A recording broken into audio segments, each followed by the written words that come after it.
Salve, salve, texugos e texugas de todo o Brasil. Aqui que vos fala mais uma vez é o professor Thiago Trigueiro da M0.net. Voltando aqui mais uma vez com um vídeo destravando essa série de vídeos que na verdade até agora só tem um vídeo, esse é o segundo, no qual a gente pega um assunto complicado e faz você entender de forma simples. No primeiro vídeo a gente falou sobre log e agora a gente tá aqui falando sobre mol, depois da vinheta.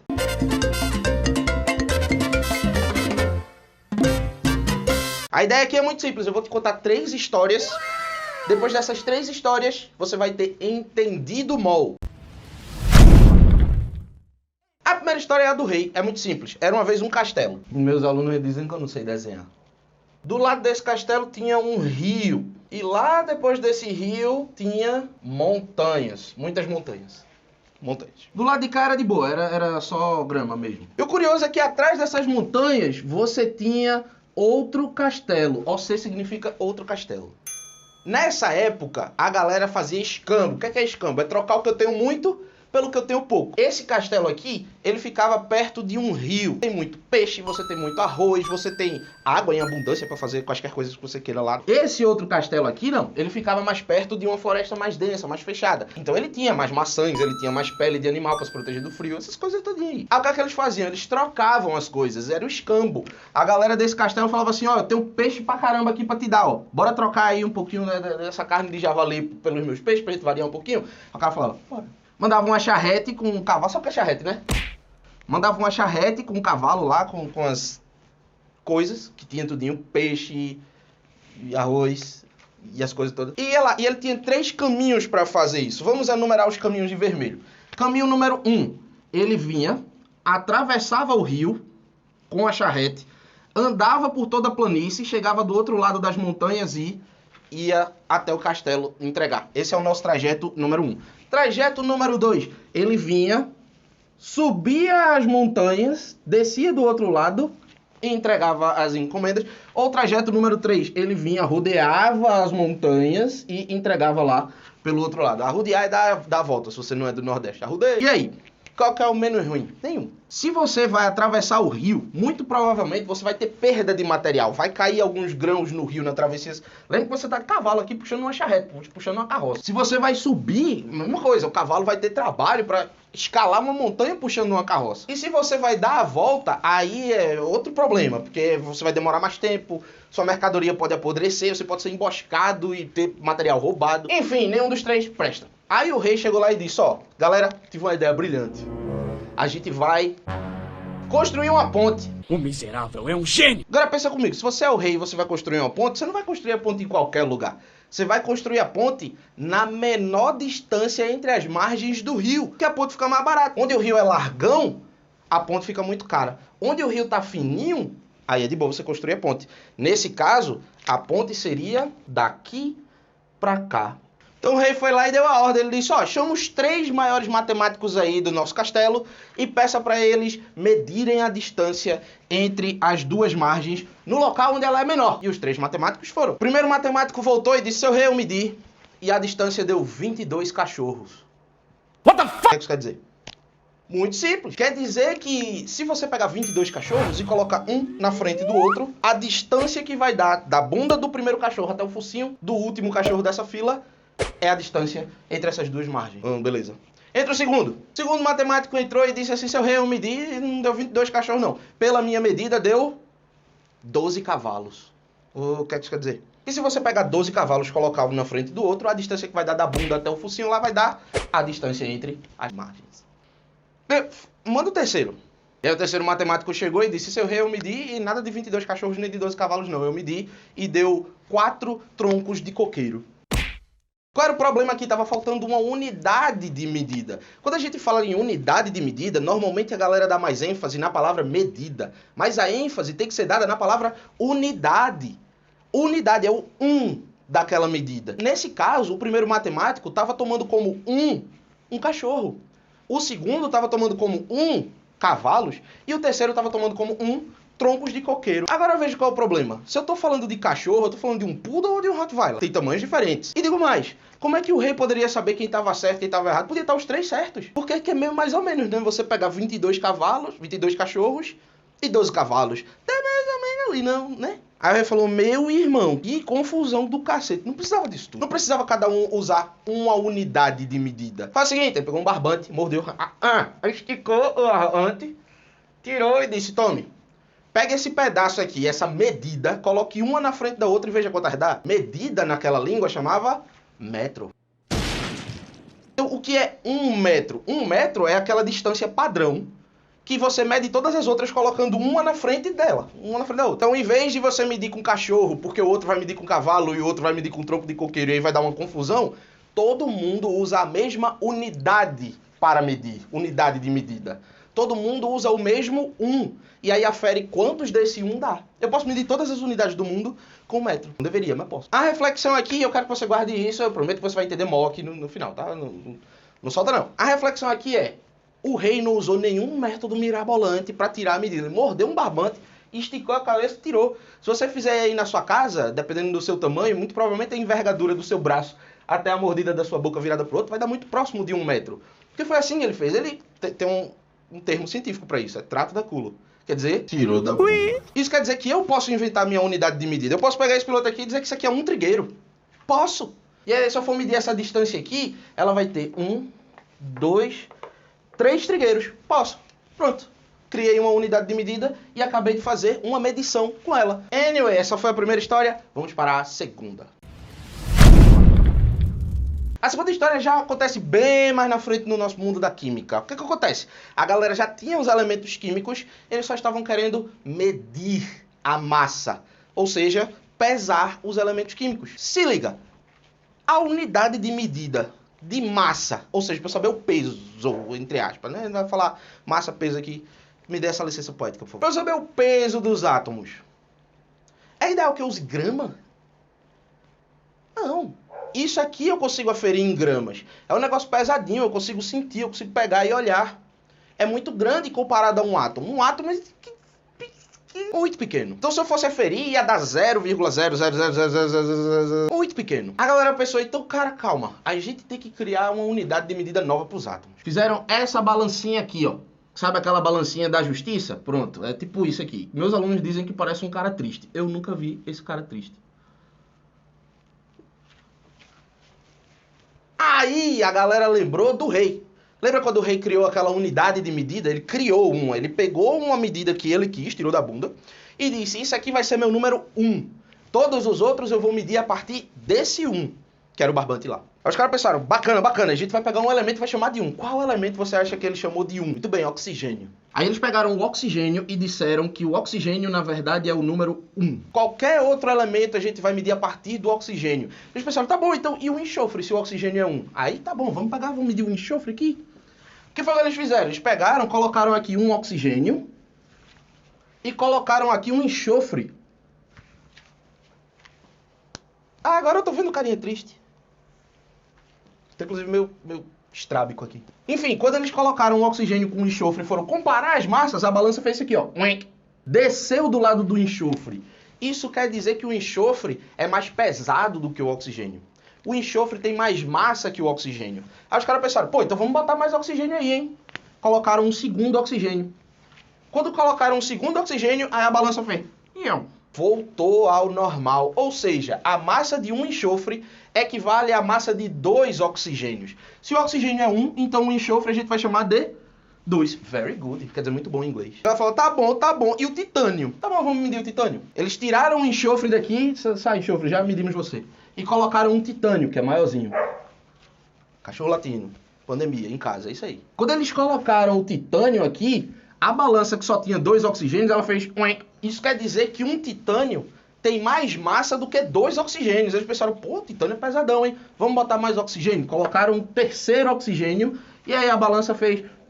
Isso quer dizer que a massa de um titânio equivale, grosseiramente, à massa de 3 oxigênios. Mas, bom, se o oxigênio é 1 e o titânio equivale a 3, então a gente vai chamar o titânio de 3. Posso ou não posso? Posso. Tá bom, professor. É só isso? E o cobre? Se eu quiser medir o cobre, então eu vou medir o cobre. Tiraram o titânio daqui, acho que vocês já entenderam essa parte, colocaram o cobre, a balança fez... Quer dizer que o cobre é mais pesado que 3 oxigênios. Eles falaram, vamos botar mais um oxigênio, a balança fez... Quer dizer que um cobre equivale a 4 oxigênios. Logo, o cobre equivale a 4. A massa do cobre é 4. Até aqui, se você tá entendendo, beleza. Se você não entendeu essa dinâmica aqui, eu sugiro que você volte no vídeo, que isso aqui é importante pra caramba pra você entender, mol. O objetivo aqui não é que você só consiga resolver uma ou outra questão usando as regrinhas de 3, toda aquela conta de mol. Eu quero que você entenda mol, porque é isso que o Enem exige de você. Tem questões de mol no Enem, eu nem sabia que isso era possível até o Enem chegar. Tem questões de mol que nem tem cálculo. Não tem cálculo numa questão de mol. E aí você só resolve se você entender. O problema dessa dinâmica aqui foi quando eles pegaram o nitrogênio. Vamos pegar o nitrogênio aqui. Aí eles tiraram aqui o titânio, eu tô na frente, colocaram um nitrogêniozinho. Piu. Nitrogênio menorzinho, ó. Aí a balança fez. Ou seja, 4 oxigênios pesam mais do que um nitrogênio.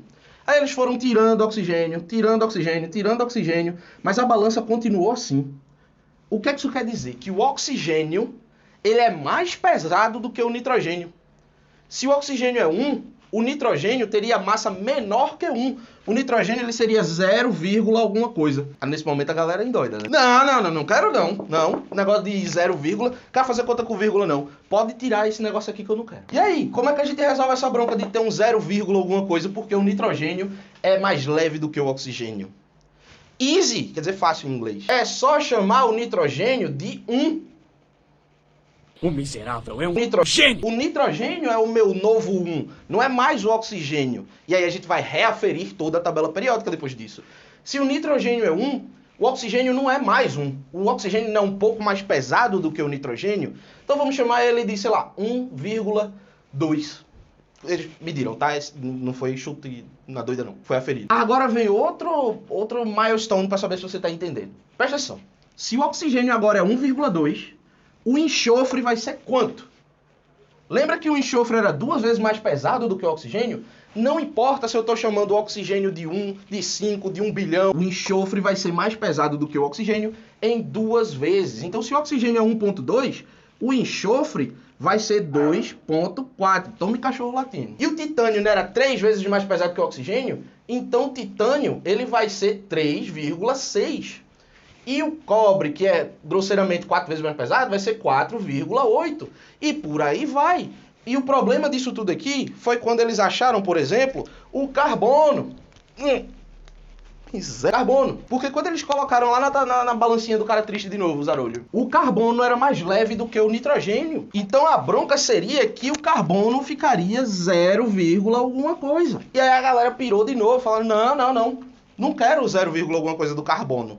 Eu quero que o carbono seja meu novo 1, para que a gente não tenha nada abaixo de 1. Carbono apresentou o mesmo problema do nitrogênio. Ele era mais leve. E sempre que você tem um mais leve do que o seu 1, você vai ter ele 0, alguma coisa. E a galera não gostava disso. Se o carbono era mais leve, eles passaram a chamar o carbono de 1 agora. Aí o nitrogênio, que era um pouco mais pesado, ficou, sei lá, 1,2. O oxigênio, que era um pouco mais pesado que o nitrogênio, ficou 1,5. O enxofre, que era 2 vezes mais pesado que o oxigênio, ficou 3. O titânio, que era 3 vezes, ficou 4,5. O cobre ficou 6. Por quê? Porque ainda segue aquela proporção. Enxofre é 2 vezes oxigênio, titânio é 3 vezes oxigênio, cobre é 4 vezes oxigênio, que é 2 vezes o enxofre. Aí eles encontraram o boro. E o boro deu mais leve do que o carbono. Então ele ficaria 0, alguma coisa. A galera falou, ei, mas vai fazer tudo de novo. Aí o estagiário gritou lá assim de fundo e falou assim, ei, tu é burro, é? É o seguinte, eu quero ir pra casa hoje ainda ver minha novela. Então, por que a gente não pega logo o menor e mais leve elemento químico e chama ele de 1? Porque se a gente chegar a pegar no boro aqui, uma hora a gente vai encontrar o lítio, que é mais leve. Uma hora a gente vai encontrar o hélio, que é mais leve. Sempre vai ter um mais leve, a gente vai ter que ficar refazendo essa cacetada todinha de novo. Pega logo o mais leve que tem e chama de 1. Qual é o elemento químico mais leve que tem? Hidrogênio. Qual é a massa do hidrogênio? 1. Em vez de chamar o boro de 1, eles pegaram logo o hidrogênio e disseram, esse hidrogênio aqui é 1. Aí colocaram na balança. Colocaram hidrogênio aqui e aqui eles colocaram um carbono. Aí a balança... Não, mentira. Carbono bem mais pesado do que hidrogênio. Eles foram colocando hidrogênio aqui, ó. Metendo hidrogênio. Não contei. Mas quando deu 12 hidrogênios, a balança equilibrou. Ou seja, um carbono tem a mesma massa de 12 hidrogênios. E se eu estou chamando o hidrogênio de 1, é porque o carbono é 12. Tiraram o carbono, colocaram o nitrogênio. Aí a balança colocaram mais 2 hidrogênios, ou seja, 14 hidrogênios, e a balança equilibrou. Então o nitrogênio é 14.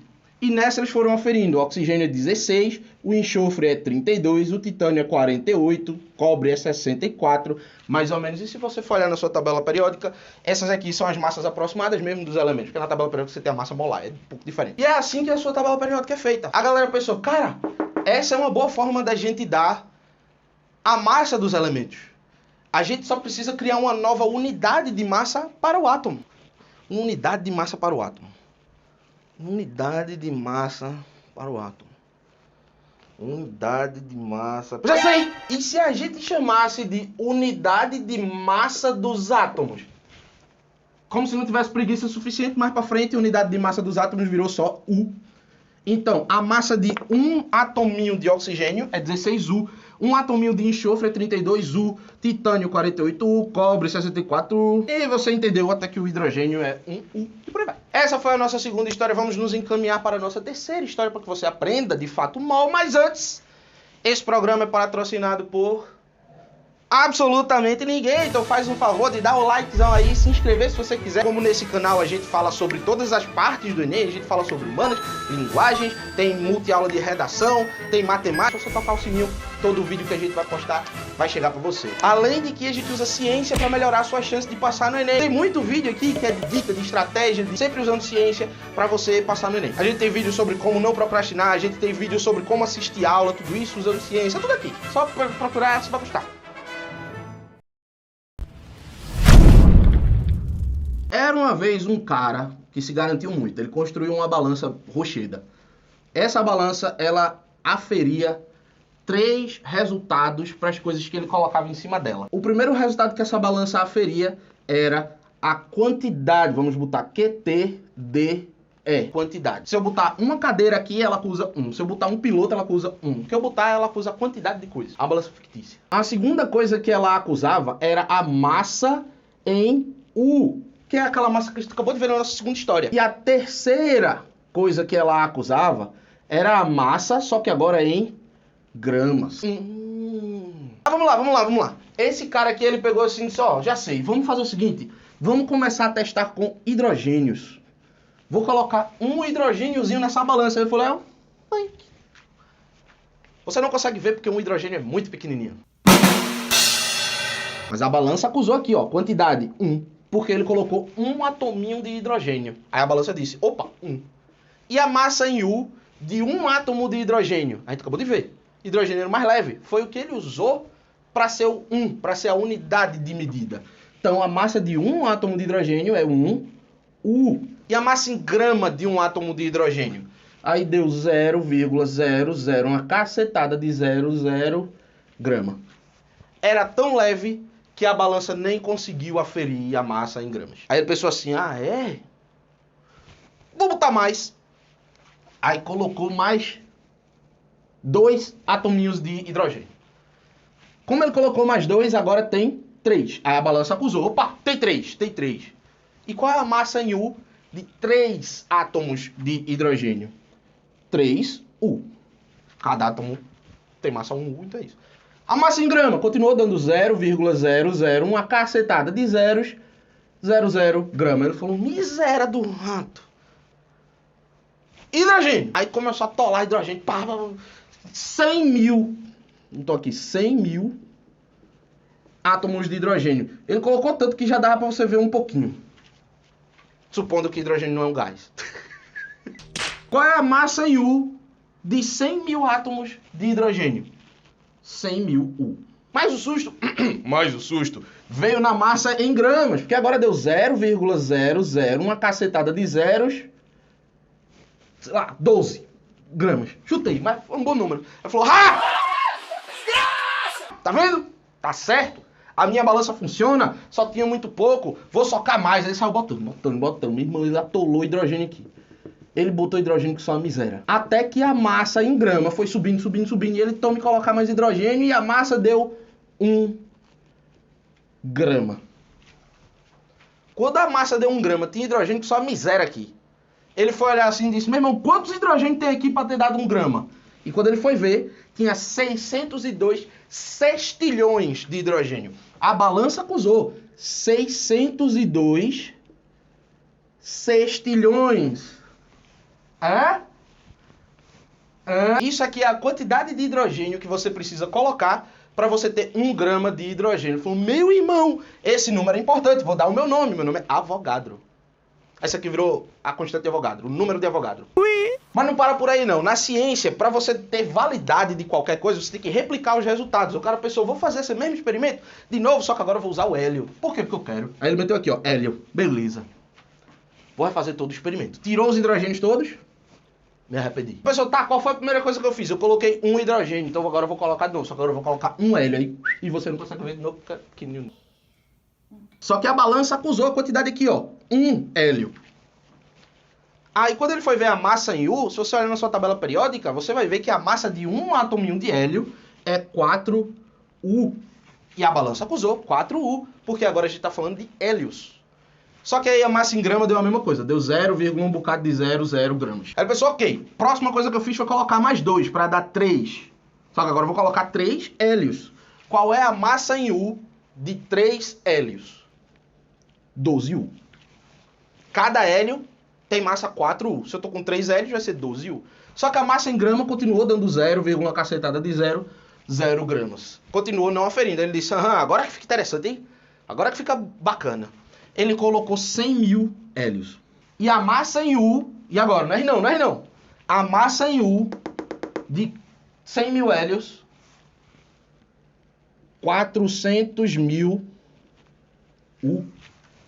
Porque cada hélio pesa 4U. Se eu botar 100 mil, a massa é 400 mil Us. O bacana foi a massa em gramas. Que a massa em grama também muda. Quando ele colocou 100 mil hélios, a massa em grama foi 0,00, uma cacetada de zeros, 48 gramas. Por que 48? Porque se cada hélio pesa 4 hidrogênios, e eu juntei 100 mil hélios, vai pesar 4 vezes 100 mil hidrogênios também. O hélio é 4 vezes mais pesado do que o hidrogênio. Não importa se é em U ou se é em grama, ele é 4 vezes mais pesado. Então, enquanto aqui deu 0,012, aqui vai dar 0,4 vezes 12. Que dá 48. Aí ele pensou, peraí. Então se eu colocar aqui 602 sextilhões, a massa que eu vou ter em gramas, 4 gramas. Por que esse número é importante? Pensa aqui comigo. O hidrogênio, um hidrogênio pesa 1U. 602 sextilhões de hidrogênios pesa 1 grama. Um hélio pesa 4U. 602 sextilhões de hélios pesam 4 gramas. Lembra desses elementos aqui tudinho? Lembra? Beleza. Um atominho de nitrogênio, 14U. Mas se eu juntar 602 sextilhões de nitrogênios, a massa vai ser 14 gramas. Um carbono, 12U. Mas se eu juntar 602 sextilhões, 12 gramas. Aí nesse momento você tá pensando, caramba, você vai fazer isso para todos esses átomos, vai demorar pra caramba. É a mesma coisa que a galera lá pensava nos laboratórios. A gente fica chamando isso aqui de 602 sextilhões, vai demorar com sua merda pra gente dizer qualquer coisa que a gente queira dizer. Aí os caras pensavam o quê? Já sei. Vamos dar um nome para esse número? Esse número tem um nome e o nome dele é mol. Mol é o nome de um número. Que número? 602 sextilhões. Um atominho de oxigênio, 16U. Um mol de oxigênios, 16 gramas. Um enxofre, 32U. Um mol de enxofres, 32 gramas. Ou seja, se eu pegar um titânio e ele tem 48U, eu vou juntar um bocado de titânios. Juntando mesmo, eu boto mais. Quando chegar em 602 sextilhões, ou seja, quando tiver um mol de titânios, eu vou ter 48 gramas. É por aí vai. Agora você entendeu o mol, qualquer outro vídeo do YouTube que você for assistir, talvez até faça um aqui nesse canal. Se você gostou desse vídeo e quiser ver a gente experimentando, fazendo exercícios com mol, é só dar like, talvez comentar aí um pouquinho, com tudo que você precisa fazer é apertar um botão. Aí, se você achou que essa aula valeu pra você, se contribuiu, se você não perdeu o seu tempo e quiser premiar a gente, tem o Pix da M0, que essa iniciativa é na tora, é na unha. É gravar, é editar, é roteirizar, é pesquisar, e eu erro com sua bexiga, velho. perde um tempo danado fazendo essas coisas. Aí você pode dar suporte à nossa iniciativa enviando uma doaçãozinha para o Pix, m0@gmail.com, nossa chave de e-mail. Você pode mandar de 1 centavo para cima qualquer quantia. Porém, se você quiser doar de R$14,90 para mais, aí não faz no Pix não. Compra o planner da M0. É isso mesmo, a gente tem um planner de estudo cientificamente apurado. Ele é todo feito em cima de ciência para potencializar o seu estudo. Se tiver sugestão de outras coisas que a gente pode trazer aqui para essa série do Destravando, também é só comentar aí. É nóis. Esse aqui é o vídeo de log que eu tava comentando com vocês. Eu recomendo muito que você assista. E esse vídeo aqui de baixo eu também recomendo que você assista. Mas na verdade é uma recomendação melhor do YouTube. Ele que sugere esse vídeo aqui de baixo pra você. Eu não sei nem qual é. É isso, né? Não tem mais nada não. Falou!